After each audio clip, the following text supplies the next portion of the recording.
sont affectés par le Covid, à nos étudiantes et nos étudiants, à nos collègues qui ne peuvent être parmi nous aujourd'hui parce qu'ils sont encore souffrants et nous leur souhaitons un prompt rétablissement. Au départ, ce colloque était donc prévu pour l'année 2019 et il devait clore les célébrations de notre centenaire. Il y en a eu deux qui, elles, ont été ponctuelles. La première célébration a été à l'image du nom de notre institution, un cycle de conférences du centenaire, cycle pluridisciplinaire, cycle de conférences de civilisation française, de diverses disciplines, mais toutes centrées sur un sujet, un même sujet, 100 ans, et destinées à faire un bilan sur un sujet de civilisation d'un siècle écoulé. Il y a eu ainsi une conférence sur 100 ans de Sorbonne, une conférence sur 100 ans de vampires, une conférence sur 100 ans de cinéma, 100 ans de luxe. La conférence sur 100 ans de Fleu aura été un article parce que le confinement était déjà là, et nous avons eu deux conférences sur l'année littéraire 1919. La deuxième célébration de notre centenaire a été la création d'un prix littéraire des étudiants internationaux. C'est une création originale de notre professeur Élodie Chamblas et de notre directrice pédagogique Emeline Seignobos, que je remercie chaleureusement, et qui consiste à attribuer un prix littéraire sur un roman paru l'année précédente avec un jury constitué de 10 étudiants venant de tous les pays du monde. Le premier prix littéraire a donc été attribué en 2019 à Jimmy Lévy pour son roman « Adoration », avec pour parrain du prix David Fuenquinos. Nous en sommes aujourd'hui à la 3e édition de ce prix, qui est désormais institutionnalisé, et la remise du prix est prévue pour le 8 décembre prochain. Au fond, si notre colloque a été reporté, c'est un mal pour un bien. La date de notre colloque correspond en effet à notre installation récente dans nos nouveaux bâtiments de Martignac et permet donc d'être à la fois l'occasion de l'inauguration de notre nouveau site, inauguration qui aura lieu ce soir et à laquelle vous êtes bien sûr chaleureusement invités. Le colloque va s'organiser en 2 journées clairement distinctes. La première, celle-ci, nous ramène dans nos locaux historiques de la Sorbonne et, interrogeant l'histoire des institutions qui ont porté cette internationalisation de l'enseignement supérieur, forme un retour aux sources de la Sorbonne elle-même, puisque cette journée se déroule dans la prestigieuse salle Louis Liard, dont le nom est celui du vice-recteur qui a œuvré à la reconstruction de l'Université de Paris en 1896 et dont le plafond, ici, voit inscrite la date de la création du Collège de Sorbonne en 1253, comme c'est écrit, et pas 1257.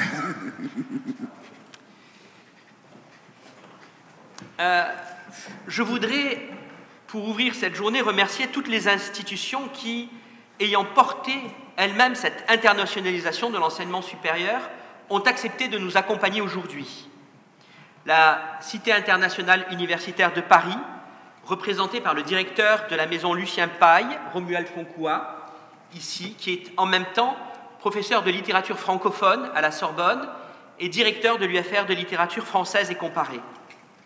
France Éducation Internationale, représentée par son directeur général adjoint, Hervé Ferrage. Campus France, représentée par sa directrice de la communication, Judith Azema. L'ADQF, représentée par sa présidente, Patricia Gardi, et à laquelle nous sommes fiers d'appartenir. La Chambre de commerce et d'industrie de Paris, représentée par sa directrice des relations internationales, Cécile Ecal. Enfin, nos partenaires institutionnels de l'enseignement supérieur, l'Université Sorbonne-Paris-Nord, représentée par son vice-président chargé des relations internationales, Charles Replinger, l'Université Paris 3 Sorbonne Nouvelle, représentée par ses enseignants-chercheurs, Valérie Speth et Ève-Marie Rolina Vasseur, notre très ancien partenaire, l'IESA, représenté par son directeur, Boris Grébille. Enfin, Sub de Luxe, représenté également par son directeur, Thibaut de la Rivière. La seconde journée aura lieu demain dans nos nouveaux locaux de la rue de Martignac et elle sera consacrée cette fois à l'outil qui participe à cette internationalisation de l'enseignement supérieur, c'est-à-dire la didactique du français comme langue étrangère, discipline qui a connu au cours des dernières décennies d'importants renouvellements. Je souhaite pour finir remercier chaleureusement toutes celles et tous ceux qui ont travaillé à l'organisation de ce colloque si important pour nous, l'ensemble des équipes des cours de civilisation française de la Sorbonne et de la Fondation Robert de Sorbon, et en particulier Emeline Seignobos, la directrice pédagogique des cours de civilisation française de la Sorbonne, Florian Raoult, le régisseur de la Fondation Robert de Sorbon, dont le dynamisme a permis d'assurer l'organisation logistique de ce colloque, Violaine Peladan, chargée des grands comptes, c'est-à-dire de nos partenaires internationaux, et qui a consacré toute son énergie et son sens très aigu de l'organisation à mettre en place le programme de ce colloque. Je nous souhaite, à nous tous, une journée fructueuse, un colloque fructueux, destiné à réfléchir à l'avenir de notre enseignement, et je vous remercie chaleureusement de votre présence aujourd'hui.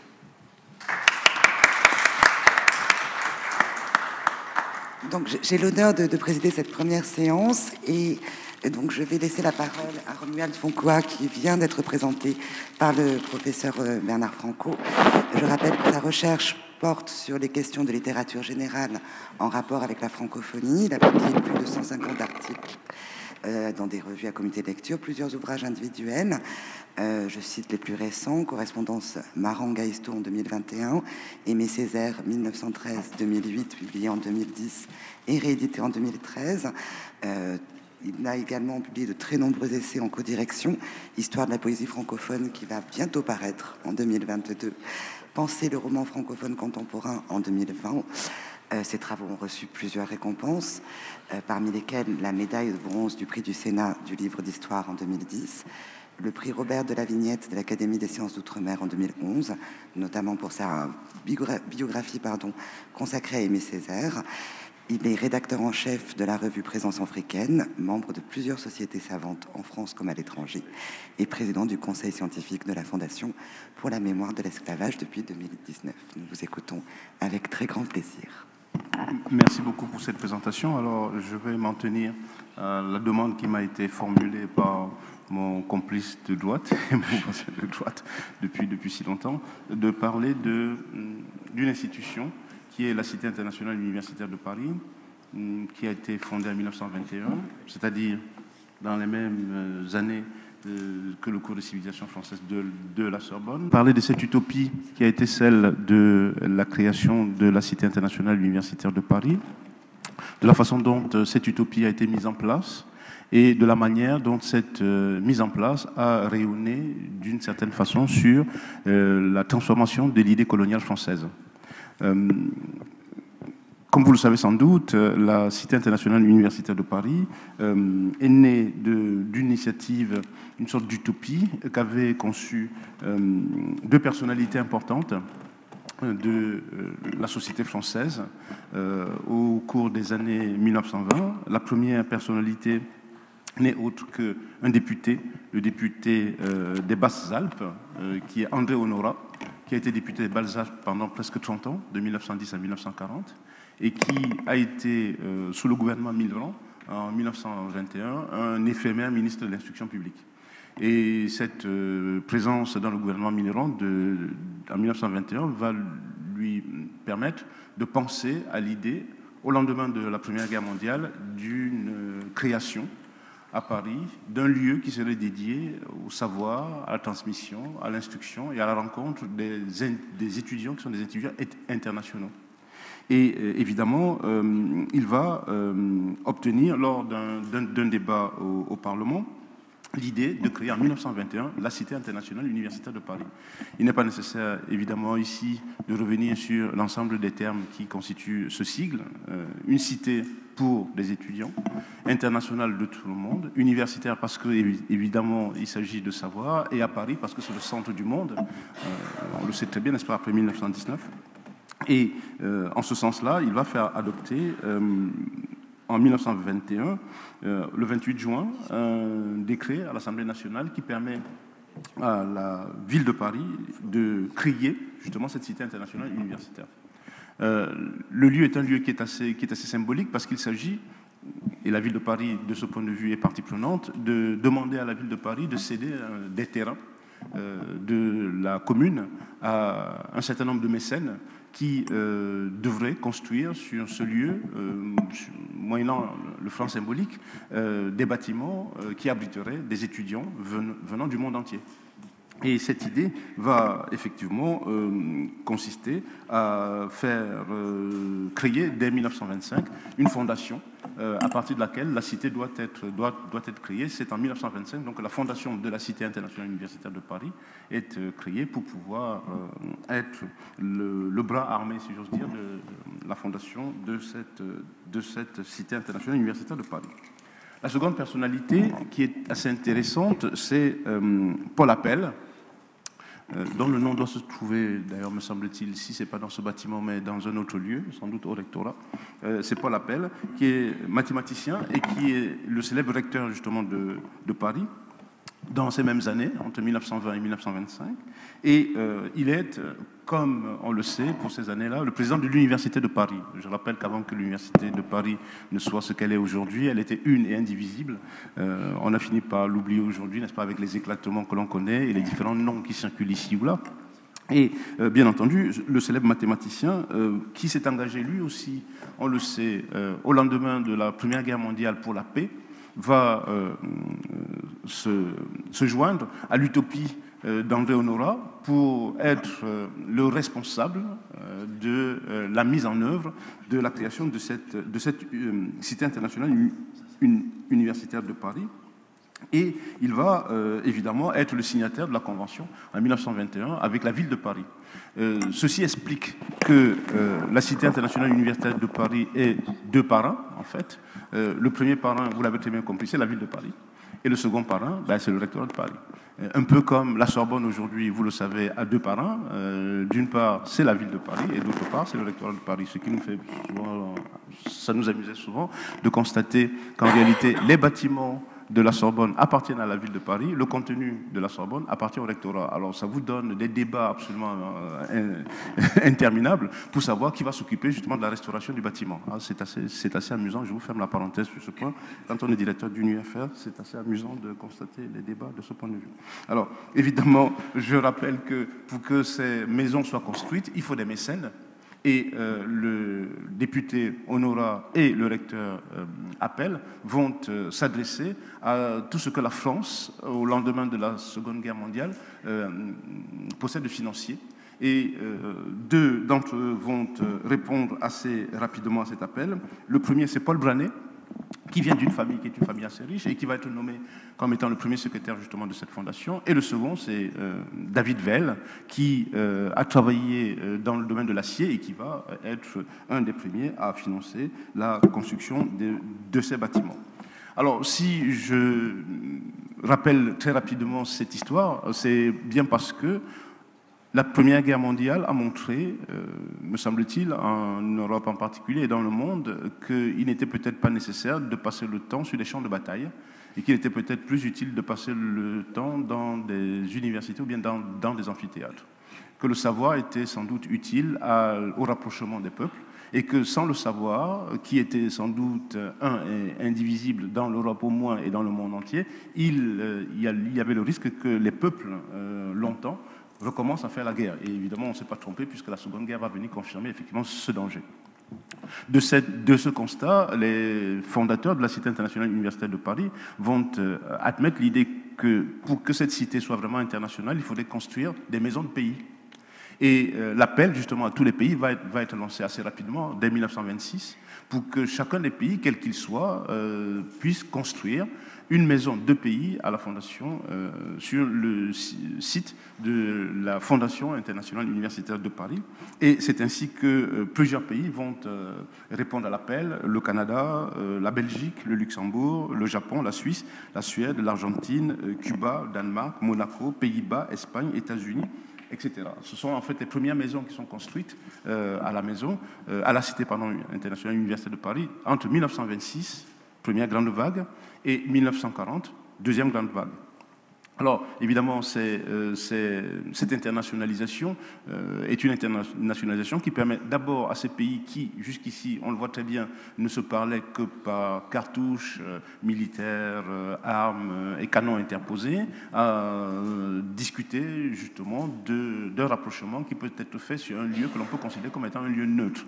Et en ce sens-là, on peut penser que la Cité internationale universitaire de Paris est un lieu qui est un lieu neutre, acceptant, bien sûr, n'est-ce pas, la présence de tous ces États belligérants sur un sol qui peut être considéré comme étant un sol neutre. Imaginez un seul instant, par exemple, qu'au lendemain de la Seconde Guerre mondiale, à Paris, la maison du Japon côtoie la maison des États-Unis. C'est quand même quelque chose qui est assez extraordinaire, me semble-t-il, si on tient compte de l'histoire de cette époque-là.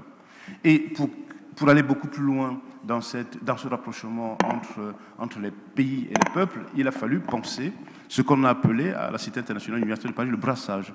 Le brassage consiste à accepter dans les maisons de pays des résidents qui viennent d'autres pays. Et c'est une règle qui est appliquée de façon systématique à la Cité, à savoir qu'une partie des résidents d'une maison de pays relève du pays, et l'autre moitié relève d'autres maisons de la Cité internationale universitaire de Paris, ce qui permet effectivement que soit ici non seulement établi le rapprochement entre les cultures, le rapprochement entre les individus, le rapprochement entre les idéologies, le rapprochement entre les religions. Et en ce sens-là, on sera sensible au fait que la Cité internationale universitaire de Paris respecte les individualités, les cultures, les peuples et les civilisations. Et c'est ce que l'on voit, bien sûr, n'est-ce pas, à partir du brassage. C'est ce qui va être fait, on le sait, n'est-ce pas, à partir de 1921, je l'ai dit, et tout au long des 30 premières années de la Cité internationale universitaire de Paris. Il y a un problème qui va être posé tout de suite et que la Cité devra relever, c'est le problème de la colonisation. Jusqu'ici, les pays dont je parle ne sont pas des pays colonisés, ce sont des pays européens ou euro-américains. Et dès le lendemain de la Seconde Guerre mondiale, va être posé le problème des pays qui sont issus des colonisations. Et c'est là que vont arriver à la Cité universitaire des maisons de pays d'abord, puis une maison particulière. Les maisons de pays, c'est le Maroc, la Tunisie. Rassurez-vous, l'Algérie ne viendra jamais à la Cité internationale universitaire de Paris pour des raisons sur lesquelles je ne vais pas m'appesantir ici. L'Égypte va arriver dans les années qui viennent, mais le Maroc et la Tunisie arrivent assez rapidement à la Cité internationale universitaire de Paris pour bien prouver, au fond, qu'au-delà de la colonisation, il peut y avoir un rapprochement entre les peuples et les civilisations. Une des maisons va être assez particulière, c'est la Maison de l'Afrique, qui est créée presque en même temps que la Maison des provinces de France. C'est-à-dire qu'au fond, il s'agissait de pouvoir imaginer que l'avenir des relations entre la France et les territoires colonisés ne pouvait passer que par la promotion que l'on ferait de l'élite africaine et que l'on ferait de l'élite noire à travers justement les universités de Paris. Et c'est la raison pour laquelle la Maison de l'Afrique, qui va s'appeler ensuite la Maison de l'Outre-mer, va être créée 30 ans après, en 1951, pour pouvoir justement former dans les universités de Paris une élite qui est une élite africaine, une élite noire. Pourquoi est-ce que j'insiste sur ce point? Parce que précisément, en ce qui concerne la colonisation, on le sait très bien, qu'il s'agisse de la colonisation belge ou bien qu'il s'agisse de la colonisation française, il y a eu sur le tard une réflexion qui était portée sur la création des universités dans les différentes colonies en Afrique noire. Les premiers lycées, par exemple, arrivent très tard. Le lycée de Dakar, par exemple, est créé en 1949. Le lycée de Saint-Louis un peu plus tôt, mais ce lycée-là était un lycée particulier qui n'était pas adressé aux colonisés noirs, mais plutôt à la frange de l'élite blanche de l'île de Saint-Louis au Sénégal. Et c'est au lendemain donc, de la Seconde Guerre mondiale que vont être créés les premiers lycées. Et dans la foulée justement de la création de ces lycées, il fallait la promotion des universités. Et c'est la raison pour laquelle la Maison de l'Afrique est créée en 1951 pour permettre à tous ceux qui ont fait des formations dans les lycées en Afrique noire de venir terminer leurs études à Paris et donc de séjourner justement à la Cité internationale universitaire de Paris et donc se rapprocher de tous les jeunes intellectuels du monde et de former avec eux le grand rêve, vous le savez très bien, de la SDN, puis ensuite, on le sait très bien, n'est-ce pas, de l'Organisation des Nations Unies, le grand rêve de la jeunesse mondiale, qui serait une jeunesse mondiale mieux formée, plus humaniste et sans doute plus internationaliste, ce qui va conduire, on le sait, n'est-ce pas, à accorder à la Cité internationale universitaire de Paris, mais surtout au rectorat de Paris, le grand rôle de former une élite mondiale, qui soit une élite mondiale qui permettrait un peu plus tard qu'il n'y ait pas de guerre entre les peuples et les nations. Il me semble que c'est sans doute ainsi que le cours de civilisation française de la Sorbonne a peut-être été pensé, en supposant que peut-être à partir de la formation du français, à partir de la formation de la langue française, qui a été aussi un des objets de la Cité internationale universitaire de Paris, peut-être qu'à travers cette formation de la langue française et à travers surtout l'internationalisation de l'enseignement supérieur, il y avait à rapprocher les peuples, les cultures et les civilisations. Et c'est sans doute ce qui rapproche la Cité internationale universitaire de Paris et le cours de civilisation de la Sorbonne. Je vous remercie. Merci.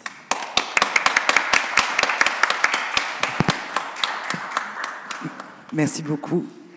Effectivement, il est extrêmement émouvant de vous entendre puisque nos institutions, enfin les deux institutions sont extrêmement proches et sont nées dans cette volonté à ces fameux lendemains terribles de la Première Guerre mondiale, de se dire que plus jamais et qu'il fallait qu'on dialogue.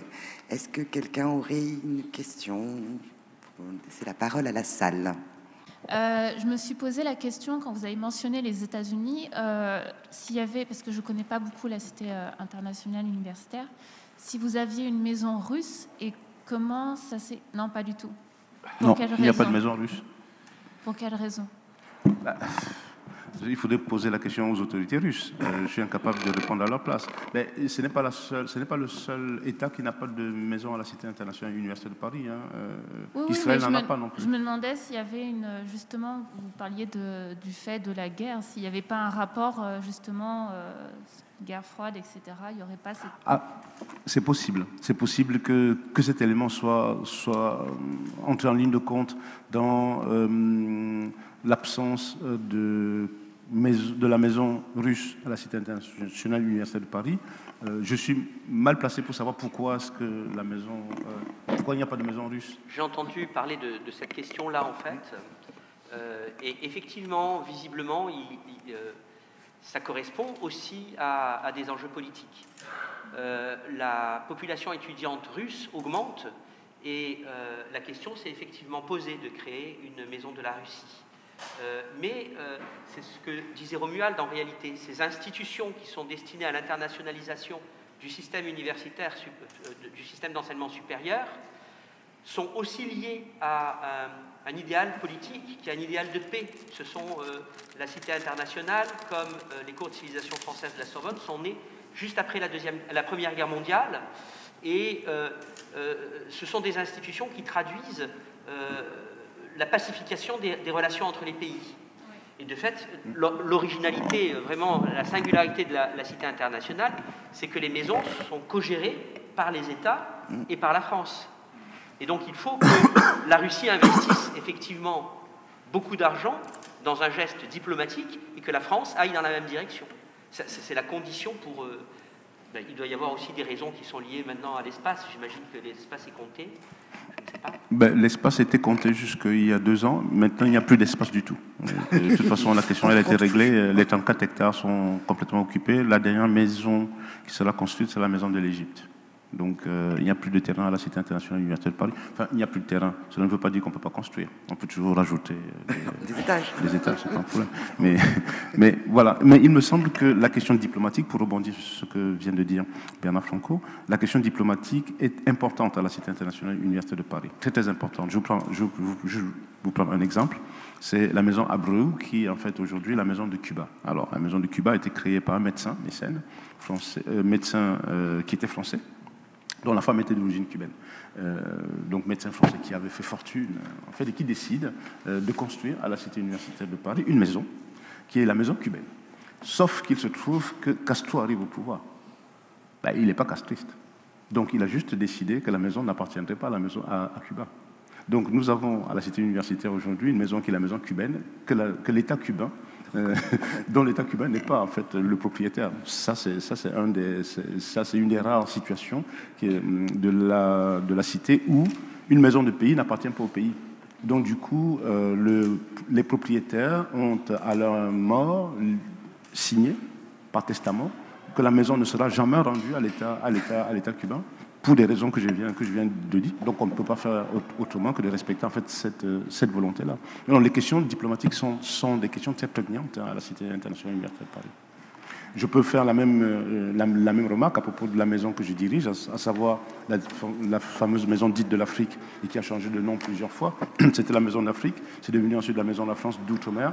Aujourd'hui, ça s'appelle la maison Lucien Paille. Pourquoi? Parce qu'en fait, pour gommer, si j'ose dire, la dimension qui était la dimension coloniale un peu malsaine, au lendemain des années 60, au début des années 70, on a donné à cette maison le nom du premier ambassadeur de France au Sénégal, qui s'appelle donc Lucien Paille, et qui est à l'origine de la création d'un mouvement qui est celui de la formation des jeunes Africains par les universités de Paris. On ne sait plus aujourd'hui que cette maison était une maison coloniale, on ne sait même plus que son premier directeur a été le neveu du général de Gaulle, par exemple. Donc je siège, si vous le voulez, aujourd'hui dans le fauteuil du neveu du général de Gaulle, qui a été pendant longtemps député de Saint-Pierre-et-Miquelon, mais ça c'est un autre...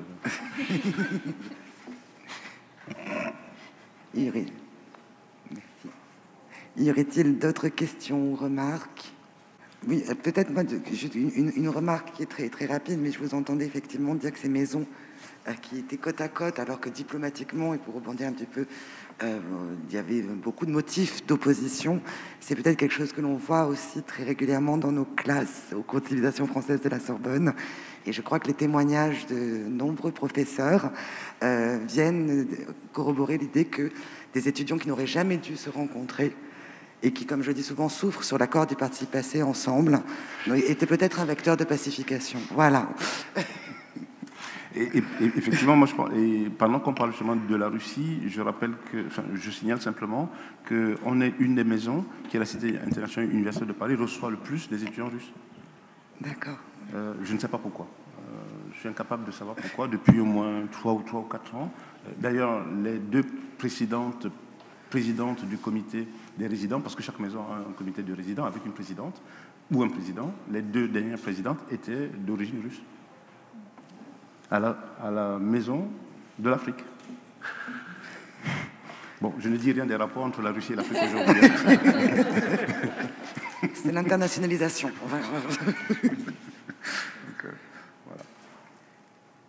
Bien, s'il n'y a pas d'autres questions, nous suivons le programme avec une précision d'orfèvre. Je vais laisser la parole à Boris Gréby, qui est directeur de notre c'est un très ancien partenaire, pour reprendre le mot de Bernard Franco, directeur donc de l'UESA Agriculture, établissement d'enseignement supérieur privé spécialisé dans les métiers de la culture et du marché de l'art. Au sein de l'UESA, il dirige le centre de recherche appliquée en culture contemporaine composé de 4 départements, Afrique, Amérique latine, Asie et Europe, et le master en politique de médiation culturelle.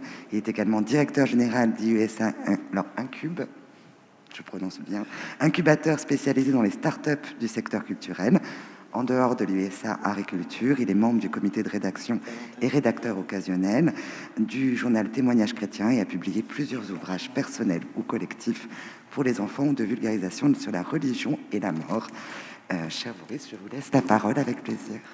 Merci beaucoup, Evelyne. Merci, Bernard, pour cette invitation. Quand tu m'as demandé d'intervenir... Tu m'as demandé un titre en moins de 5 minutes, donc ça c'est une pratique courante chez nous, mais c'était quand même un peu... Et je me suis tenu, voilà.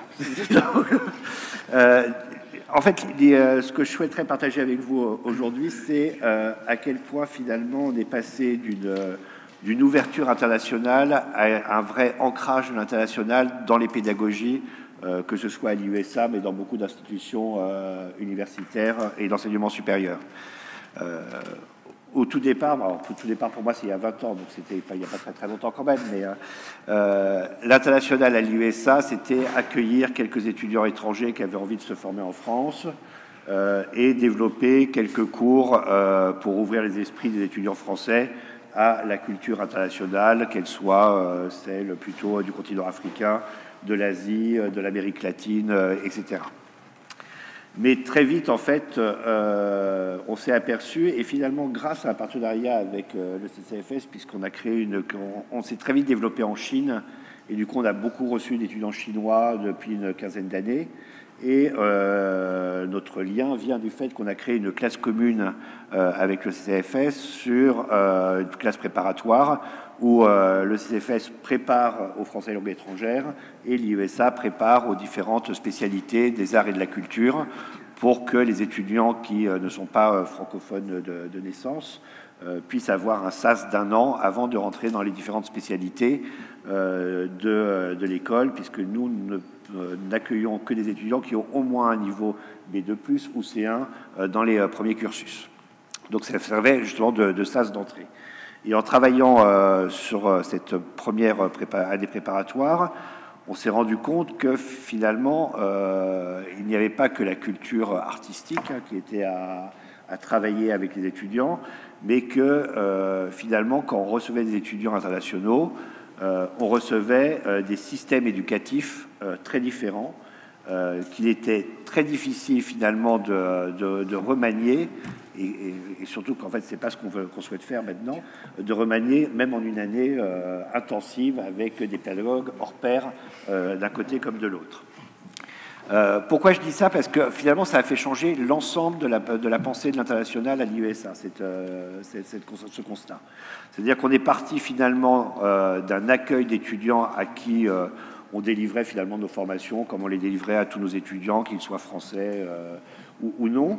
Et tout d'un coup, à travers ce travail et cette prise de conscience, on a fait évoluer l'ensemble de nos pédagogies pour partir réellement de ce qu'étaient ces étudiants, à la fois en termes de culture générale, puisque c'est assez simple de savoir que quand vous mettez un jeune étudiant chinois et un jeune étudiant français face à une vierge du XVIe siècle ou du XVIIe siècle, ils ne voient pas du tout la même chose. Et du coup, c'est extrêmement enrichissant pour les deux parties, mais surtout pour nos étudiants à nous.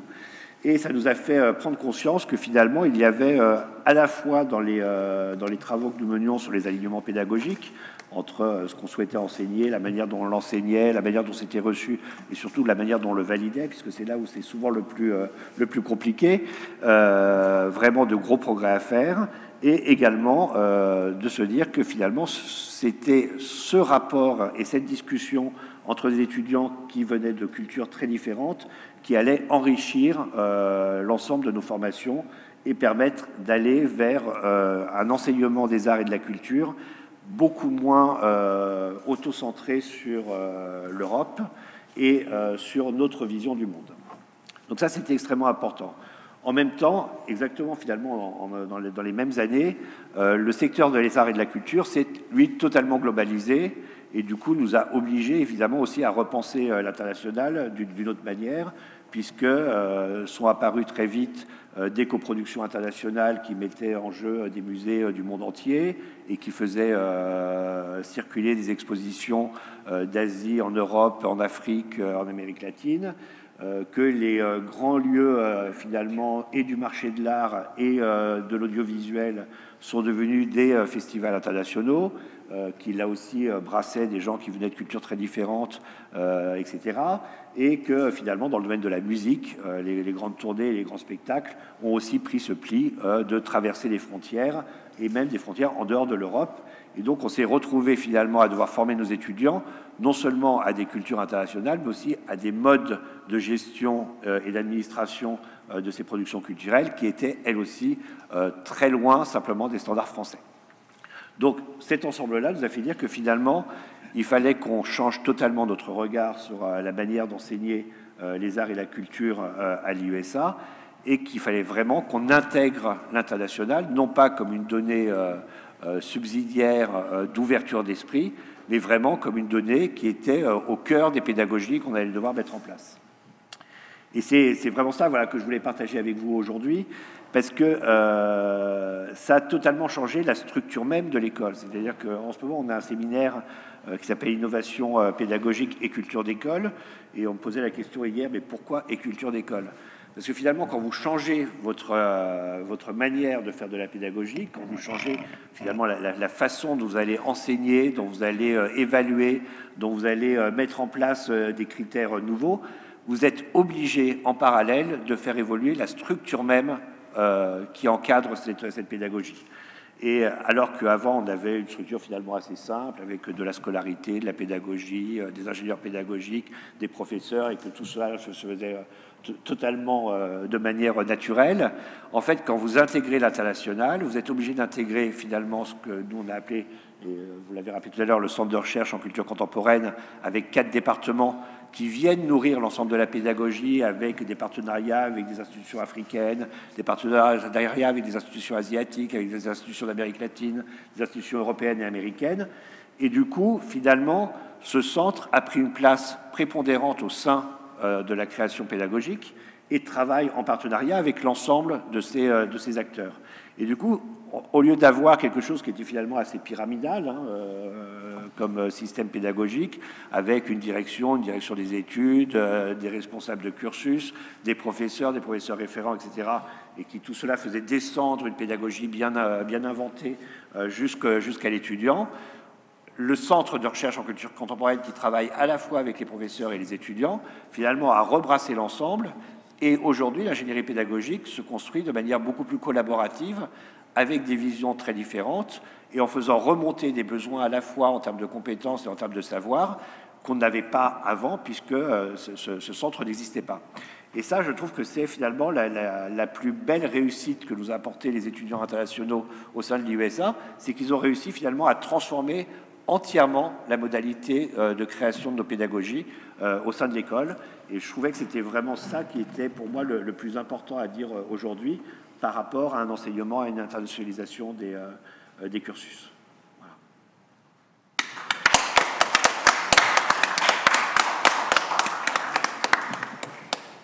Bien, merci beaucoup. Est-ce qu'il y aurait des questions dans la salle, s'il vous plaît? Oui, l'IESA est très active sur les relations internationales.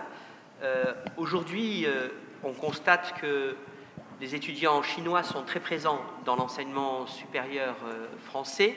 Cela correspond à une volonté de la Chine d'internationaliser les études de leurs étudiants. Et les partenariats sont très nombreux. Les cours de civilisation française de la Sorbonne comptent un tiers de ses étudiants parmi les étudiants chinois aujourd'hui. L'université, enfin Sorbonne Université, a de nombreux partenariats avec la Chine, comme beaucoup d'établissements.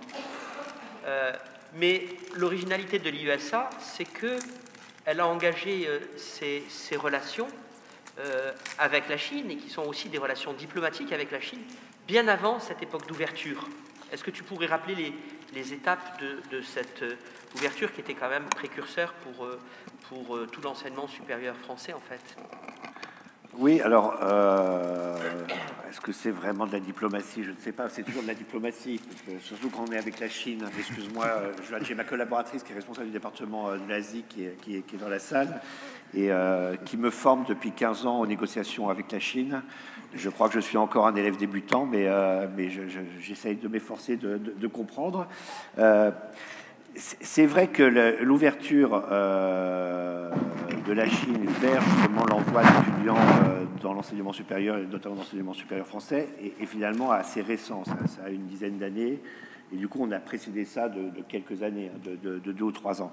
En même temps, alors, quand tu dis aujourd'hui c'est compliqué, parce qu'avec la pandémie, oui, l'accueil des étudiants chinois est devenu quelque chose de beaucoup plus complexe. Mais en fait, dans un cadre général de diplomatie, on sent bien aujourd'hui que la globalisation a eu un effet quand même extrêmement pervers, qui est lié plutôt à la peur qu'à autre chose, qui est la montée finalement des nationalismes et des replis sur soi dans pratiquement l'ensemble du monde. Donc c'est pas quelque chose qui est lié à la Chine pour le coup, et du coup qui fait remonter aussi des questions vraiment sur les identités qui sont des questions fondamentales. On en parlait tout à l'heure par rapport aux pays colonisés et au continent africain en général. Toutes ces questions-là sont au cœur, et notamment dans le secteur culturel, au cœur vraiment des questions qu'on se pose aujourd'hui pour mieux comprendre les choses. La Chine, elle a ce côté particulier quand même d'être à la fois ouverte et fermée. Donc il y a quand même des sujets qu'on ne peut toujours pas aborder en Chine. Et en même temps, il y a cette volonté finalement d'envoyer des étudiants se former en France, mais aussi dans le reste du monde, parce que je crois qu'ils ont compris, et certains discours politiques aujourd'hui sont un peu terrifiants sur le sujet en France, que justement ce lien, cette capacité de faire former ces citoyens à l'étranger qui reviennent avec justement cette double culture, cet esprit de dialogue et cette capacité à comprendre le monde est extrêmement important pour eux, quel que soit ce qu'ils vont en faire. Voilà. Donc après, on peut débattre sur ce qu'ils en font, mais en tout cas sur cette compréhension que ce dialogue est extrêmement important, ça on peut leur reconnaître qu'ils l'ont très bien compris et qu'ils le font avec beaucoup de rigueur et d'intelligence. Alors voilà, on a eu avec Bernard beaucoup de fois l'occasion de travailler avec des universitaires chinois très ouverts et très à même de développer des relations entre l'Europe et la Chine. On sent bien qu'à la fois il y a cette grande volonté, qu'il y a des choses qui se font et qui sont des petits pas vers des ouvertures, mais qu'en même temps ces petits pas sont dans un contexte qui n'est pas forcément encore un contexte de grande ouverture. Je crois que Valérie Speth, vous vouliez poser une question. Oui, merci. Merci. Je voulais juste vous poser une question par rapport à cette notion d'internationalisation dans votre école, dans votre institut. Est-ce que cette idée d'internationalisation qui modifie, j'ai bien entendu, c'est vraiment intéressant, les structures mêmes et les intentions mêmes didactiques et pédagogiques de votre institution, est-ce que cette notion d'internationalisation, elle est quand même pas un petit peu, elle cache pas, enfin, c'est pas un écran de fumée, dans la mesure où finalement, ce que vous êtes en train de dire là, c'est que l'internationalisation, ça indique plutôt qu'il y a des éléments, des cultures particulières, en tout cas, qui font une forme de pression, qui sont des pressions très positives, mais qui sont des pressions qui vont dans un sens. Donc la question, c'est comment on fait, quand on est dans une institution comme la vôtre, pour préserver quelque chose de son ADN, d'un point de vue même pédagogique ou culturel, face à ce genre d'internationalisation qui va quand même dans un sens ou dans un autre, je ne sais pas exactement, en fonction des époques, ça va changer ou ça change. Donc, ou même d'un point de vue linguistique d'ailleurs, parce que j'imagine que vous avez introduit des cours en anglais, enfin j'imagine très bien. Voilà. Donc c'est une question intéressante, je pense, pour toutes nos institutions. Comment on fait pour que ça ne change pas l'ADN? Il faut avoir un ADN très fort, en fait. Je crois que la seule réponse que je peux donner, c'est celle-là. C'est-à-dire que si, en effet, vous ne savez pas où vous voulez aller, ça peut être extrêmement dangereux. Après, on a quand même une chance dans le secteur des arts et de la culture, mais je crois que dans le secteur de l'enseignement supérieur en général, c'est que notre paradigme de travail est plutôt la question que la réponse. Et que finalement, quand vous êtes dans des domaines où ce qui compte, c'est comment vous questionnez les choses, comment vous obligez vos étudiants justement à questionner à frais nouveaux en déconstruisant les savoirs antérieurs, en essayant justement de remettre en place des méthodes pédagogiques qui leur permettent de s'ouvrir à des réalités autres, mais avec des questionnements qui sont des questionnements personnels, puisque le questionnement il est toujours personnel. Ça serait un drame, l'internationalisation, si en fait ça devenait en effet une application de théorie prédéfinie et qui empêchait l'étudiant de penser par lui-même, ce qui n'est pas le cas aujourd'hui. Donc moi je crois que la réalité elle est là. Après, vous ne pouvez pas faire, surtout dans nos domaines à nous, comme si les questionnements qui se lèvent un peu partout n'existaient pas. Quand vous travaillez aujourd'hui dans l'art contemporain, pour lequel l'art contemporain africain est très en vogue en ce moment, notamment les arts contemporains afro-américains, sur lesquels on peut avoir des réels questionnements sur la pertinence de ces formes de la diaspora par rapport au continent. Il n'empêche que ces questionnements ils sont fondamentaux et que si demain vous voulez travailler avec le musée des civilisations noires de Dakar ou avec n'importe quelle institution africaine, si l'étudiant n'a pas ça en tête, en fait, il ne comprendra rien au dialogue qu'il aura avec ses interlocuteurs. Et il risque finalement de passer à côté très largement et puis d'être renvoyé aussi très largement dans ses buts s'il prend mal, s'il n'a pas cette conscience-là. Voilà.